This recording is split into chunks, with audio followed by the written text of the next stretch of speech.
BJP ಏನೇ ತಿಪ್ಪರ್ಲಾಗ ನಿಮ್ಮ ಸಮುದಾಯದ ಕೆಲ ನಂಬರ್ಸ್ ಇದೆ, ಬಿ ಕೇರ್ಫುಲ್ ಅಂತ ಹೈಕಮಾಂಡ್ಗೆ ಅಥವಾ ರಾಜ್ಯದಲ್ಲಿರುವಂತಹ ಬೇರೆ ಸಮುದಾಯದ ನಾಯಕರುಗಳಿಗೆ ಮೆಸೇಜ್ ಕೊಡ್ಬೇಕಿತ್ತು. ಅದಕ್ಕೋಸ್ಕರ ಇದನ್ನ ತಗೊಂಡ್ ಬಂದ್ರಿ. EWS ಅಂತ ಹೇಳಿ ವಿದ್ಯಾ ಸರ್, ಒಂದು 20 ಸಲ ದಿವ್ಯಾ ಅಂದ್ರಿ ನೀವು. EWS ಅಂತ ಒಂದು 10% ಮೀಸಲಾತಿ ತಗೊಂಡ್ ಬಂದ್ರಿ. ಯಾವ ಆಧಾರವನ್ನು ತಗೊಂಡ್ಬಂದ್ರು? ವೈಜ್ಞಾನಿಕವಾಗಿ ಆಧಾರ ಇತ್ತಾ? ಜಾತಿ ಜನಗಣತಿ ಇತ್ತಾ? ಏನಂದ್ರೆ ನಾಗಪುರ ಸೂಚನೆ ಬಂತು ತಂದ್ಬಿಟ್ರು ಅಷ್ಟೇ ಕೇಂದ್ರ ಸರ್ಕಾರ ಬಿಟ್ರೆ ನಿಜವಾಗ್ಲೂ ಯಾವ ಆಧಾರ ಇರ್ಲಿಲ್ಲ. ಇವಾಗ ನಾವೇನೋ ಒಂದು ಸಮೀಕ್ಷೆ ಮಾಡ್ತಾ ಇದೀವಿ ಅಂದಾಗ ಈ RSS ನಲ್ಲಿ ಬಿಜೆಪಿ ಯಾಕೆ ಹೊಟ್ಟೆ ಉರಿ, ಯಾಕೆ ಇವ್ರಿಗೆ ತುಮಲ, ಯಾಕೆ ಬಡವರು ಏನಾದ್ರು ಫೆಸಿಲಿಟಿ ತಗೊಂತಾರೆ, ಅನುದಾನ ತಗೊಂತಾರೆ, ಯೋಜನೆ ತಗೊಂತಾರೆ, ಇವ್ರಿಗೆ ಯಾಕೆ ಉರಿ ಬಿಡಬೇಕು? ಅವ್ರು ಇಂಪ್ಲಿಮೆಂಟ್ ಮಾಡ್ಲಿಕ್ಕೆ ನೀವು ಹೋರಾಟ ಮಾಡಿ ಬನ್ರಿ. ಅವ್ರಿಗೆ RSS ಭೂತ ಇಟ್ಕೊಂಡಿದೆ ನಟರಾಜ್ ಗೌಡ್ರಿಗೆ. ದೇಶವನ್ನ ಆಳ್ತಾ ಇರೋದೇ RSS ರೀ. ಮೋದಿ ನಿಮಗೆ RSS ನ ಪರಿಚಯ ಮಾಡಿಕೊಡ್ತಾನೆ, RSS ಪರಿಚಯ ಮಾಡಿಕೊಡ್ತಾನೆ. ನಿಮ್ಗೆ ದೇಶವನ್ನ ಆಳ್ತಾ ಇದೆ ಅನ್ಕೊಳ್ಳೋಣ, ದೇಶದ್ರೋಹದ ಕೆಲಸ ಏನು ಅವ್ರು ಮಾಡಿಲ್ಲ. ಸಮಾಜ ನಿರ್ಮಾಣ ಆಗ್ಲಿಕ್ಕೆ ಬಿಡಲ್ಲ ರೀ ಅವರು. ಸಂವಿಧಾನವನ್ನು ಬದಲಾವಣೆ ಮಾಡಲಿಕ್ಕೆ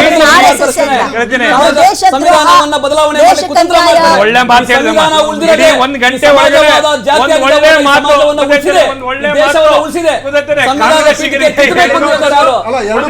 ಈಗ ಈ ಜಾತ್ಯತೀತ ಪರವಾಗಿ ಮಾತಾಡಿದಾಗ ಒಳ್ಳೆ ಮಾತು, ಅದೇ ಸ್ವಾಮೀಜಿಗಳು ಯಡಿಯೂರಪ್ಪ ಅವ್ರಿಗೆ ಯಾಕೆ ಅನ್ಯಾಯ ಮಾಡಿದ್ರಿ, ಯಡಿಯೂರಪ್ಪ ಮಗನಿಗೆ ಯಾಕೆ ಅನ್ಯಾಯ ಮಾಡಿದ್ರಿ ಅನ್ನೋದಕ್ಕೆ ಉತ್ತರನೇ ಕೊಡ್ಲಿಲ್ಲ ನೀವು. EWS ವಿಚಾರದೊಳಗಡೆ ಅವ್ರು ಹೇಳಿದ್ರು ನೋಡಿ, ಆದರಣೀಯ ಮೋದಿ ಅವರು EWS ಅನ್ನು ತರಬೇಕಾದಂಥ ಸಂದರ್ಭದಲ್ಲಿ ಯಾವುದೆಲ್ಲ ಪ್ರಚಲಿತವಾಗಿರ್ತಕ್ಕಂಥ ಯಾವ ಮೀಸಲಾತಿ ವ್ಯವಸ್ಥೆ ಇದೆ ಅದಕ್ಕೆ ಯಾರಿಗೂ ಕೂಡ ಒಂದು ಕಿಂಚಿತ್ತು ತೊಂದರೆ ಆಗದೆ ಸರ್ ಕಾನೂನಲ್ಲಿ ಅವಕಾಶನೇ ಇಲ್ಲ ಸರ್. ಅದೆಲ್ಲ ಕೇಳಾಯ್ತು, ಸುಪ್ರೀಂ ಕೋರ್ಟ್ ಕೊಟ್ಟಾಯ್ತು.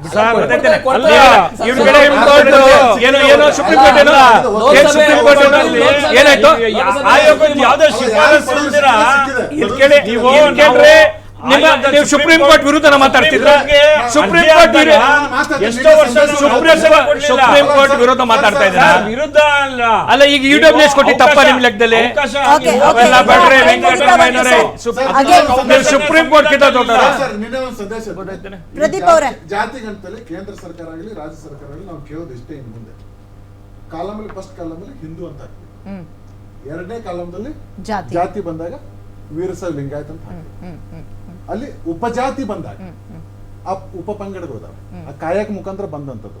ಗಾಣಿಗರು ಎಣ್ಣೆ ತೆಗಿತಾ ಇದ್ರು, ಗಾಣಿಗರು ಅಂತ ಇರಲಿ. ಬನ್ಸಿಗರು ವ್ಯಾಪಾರ ಮಾಡ್ತಾ ಇದ್ರು, ವ್ಯಾಪಾರ. ಇಷ್ಟೇ ಕಾಲಂ ಬರಬೇಕು. ಇದು ನಮ್ಮ ಅಖಂಡ ಸಮುದಾಯದ ಧೋರಣೆ ಆಗಿದೆ. ಅದನ್ನ ಮಾತ್ರ ಎಲ್ಲಾ ಪಕ್ಷಕ್ಕೆ ನಾವು ಸ್ಪಷ್ಟ ಸಂದೇಶ ಕೊಡ್ತಾ ಇದ್ವಿ. ಇದನ್ನ ಮುಖಾಂತರ ಆಧಾರ್ ಕಾರ್ಡ್ ಮುಖಾಂತರ ಕರೀತಾ ಆಯೋಗದ ಕೆಲಸ ಅವತ್ತೂನು ಕಾಂತರಾಜು ಆಯೋಗದ್ದು ಇದೇ ತರನೇ ಎಲ್ಲ ಕಾನೂನು ರೀತಿಯಲ್ಲಿ ಪೇಪರ್ ನೋಟಿಫಿಕೇಶನ್ ಮಾಡಿ ನಿಮ್ದು ಯಾವ ಜಾತಿ ಬರೆಸ್ಬೇಕು, ಯಾವುದು ಪಂಗಡ ಇರಬೇಕು, ಹಳೇದು ಏನು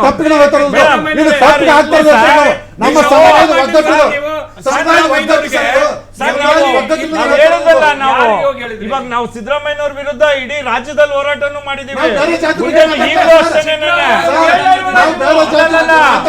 ಹೇಳ್ಬೇಕಲ್ವಾ ನೀವು? ಹೇಳ್ತಾ ಇದೀವಲ್ಲ,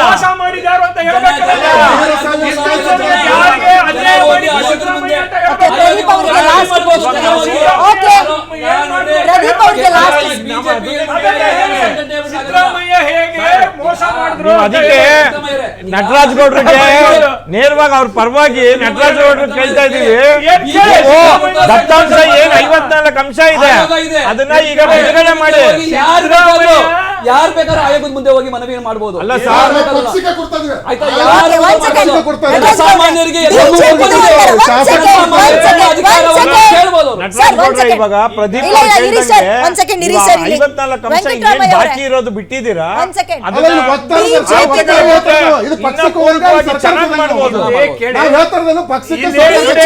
ಡಬಲ್ ಸ್ಟ್ಯಾಂಡರ್ಡ್ ಈ ವಿಚಾರದಲ್ಲಿ ಆರಂಭದಲ್ಲಿ ಜಾರಿಗೆ ತರ್ತೀವಿ, ಇನ್ನೇನು ಅನುಷ್ಠಾನ ಮಾಡಬೇಕು ಅಂದಾಗ ಮಧ್ಯಂತರ ವರದಿ ತರಿಸ್ಕೊಂಡಿದ್ರು, ಮಧ್ಯಂತರ ವರದಿ ಮಾಡ್ತೀವಿ ಅಂದಾಗ ಈಗ ಹಳೆ ಮಧ್ಯಂತರ ವರದಿ ತರಿಸ್ಕೊಂಡಿದ್ರು.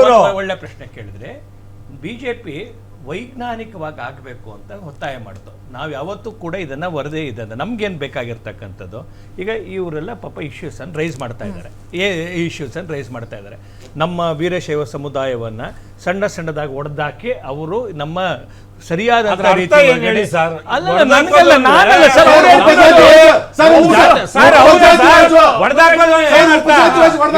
ನಮ್ಮಲ್ಲೇನೇ ಉಪಪಂಗಡಗಳಿದೆ. ನನ್ನ ದೇವಂಗ ನನ್ನಲ್ಲೇ 7 ಜಾತಿಗಳು ಉಪಪಂಗಡ ಬರುತ್ತೆ. ಅದ್ ಹೆಂಗ್ ಹೊಡೆದಾಕ್ದಂಗೆ ಸರ್? ಅವ್ರು ನ್ಯಾಯ ಸಿಗೋದ್ ಬೇಡವಂಗ?